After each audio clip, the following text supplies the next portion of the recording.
Hi friends, ഞാനൊരു tip കൂടി add ചെയ്യാം. നമുക്ക് GCC അല്ലെങ്കിൽ ഗൾഫിൽ അല്ലെങ്കിൽ നമുക്ക് ഇന്ത്യയിൽ തന്നെ നമുക്ക് അറിയാം, സമ്മർ കണ്ടീഷനിൽ നമുക്ക് വണ്ടി ഭയങ്കര ഹീറ്റാവും. അതുപോലെ തന്നെ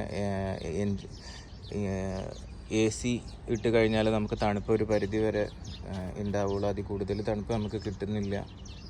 നട്ടുച്ചയ്ക്ക് വെയിലുള്ള സമയം വണ്ടി ഓൾറെഡി ഹീറ്റായി കിടക്കുമ്പോൾ അപ്പോൾ വണ്ടിക്ക് നമുക്കൊരു കൂളിങ്ങും അതുപോലെ തന്നെ ഫ്യൂൽ എഫിഷ്യൻസിയും കൂട്ടാൻ പാകത്തിന് നമുക്ക് ചെയ്യാവുന്ന എന്താണെന്ന് വെച്ച് കഴിഞ്ഞിട്ടുണ്ടെങ്കിൽ, നമുക്ക് എല്ലാവർക്കും അറിയാം ഒരു റേഡിയേറ്റർ ഫാൻ ഉണ്ടാവും. അപ്പോൾ റേഡിയേറ്റർ ഫാൻ നമ്മൾ എല്ലാം റേഡിയേറ്ററിൻ്റെ പിന്നിലായിട്ട് ഉണ്ടാകും. അപ്പോൾ അത് നമ്മളൊന്ന് ചെക്ക് ചെയ്യണം, അപ്പോൾ അത് വർക്കിംഗ് ആണോ എന്നുള്ളത്. അപ്പോൾ AC ഓൺ ചെയ്ത് കഴിഞ്ഞാൽ സിംഗിൾ റേഡിയേറ്റർ ഫാൻ ആണെങ്കിലും ഡബിൾ റേഡിയേറ്റർ ഫാൻ ആണെങ്കിലും ഹൈ സ്പീഡിൽ ഇത് രണ്ടും കറങ്ങും. അപ്പോൾ അതൊന്ന് നോക്കുക. എന്നിട്ട് അത് വർക്കിംഗ് ആണെങ്കിൽ പിന്നെ ഉള്ളൊരു ടിപ്പ് എന്ന് പറയുന്നത്, നമ്മൾ ഈ ACയുടെ റേഡിയേറ്റർ കോയിലുണ്ട്, അപ്പോൾ അതൊന്ന് നമ്മൾ ചെക്ക് ചെയ്യണം. അപ്പോൾ അത് നല്ല കോയിലാണോ അല്ലെങ്കിൽ അതിലെന്തെങ്കിലും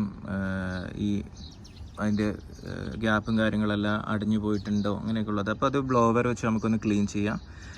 അതല്ല എന്നിട്ടും പ്രശ്നം ഉണ്ടെങ്കിൽ നമുക്ക് ഒരു എക്സ്ട്രാ ഒരു കാര്യം കൂടി ചെയ്യാം. എക്സ്ട്രാ ഒരു ഫാൻ ആഡ് ചെയ്യാം.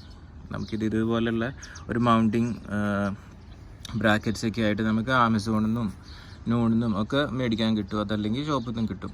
അപ്പോൾ ഇതുപോലൊരു എക്സ്ട്രാ ഫാൻ ആഡ് ചെയ്യുക. അപ്പോൾ അതിലേക്ക് നമുക്ക് കണക്ഷൻ കൊടുക്കണമെങ്കിൽ ഒന്നല്ലെങ്കിൽ നമുക്ക് എക്സ്ട്രാ റിലേ വെച്ചിട്ട് കൊടുക്കാം.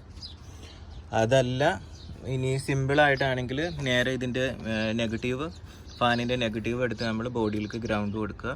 പോസിറ്റീവ് കണക്ഷൻ എടുത്ത് നമ്മൾ എക്സ്ട്രാ ഒരു ഫാനുള്ള അതിലേക്ക് നമ്മൾ ജോയിൻ ചെയ്ത് കൊടുക്കുക. അപ്പോൾ ഇൻസുലേഷൻ നമ്മളെപ്പോഴും ചെക്ക് ചെയ്യണം, വേറെ പ്രശ്നങ്ങളൊന്നും ഉണ്ടാവാത്ത രീതിയിൽ. അപ്പോൾ കണക്ഷൻ കൊടുത്തു കഴിഞ്ഞാൽ ഓൾറെഡി ഈ റേഡിയേറ്റർ ഫാൻ അല്ലെങ്കിൽ AC ഫാൻ ഓൺ ആകുമ്പോൾ, ബ്ലോവർ ഓൺ ആകുമ്പോൾ അതേ സെയിം ടൈമിൽ നമ്മൾ എക്സ്ട്രാ വെച്ചിട്ടുള്ള ഫാനും ഓൺ ആവും.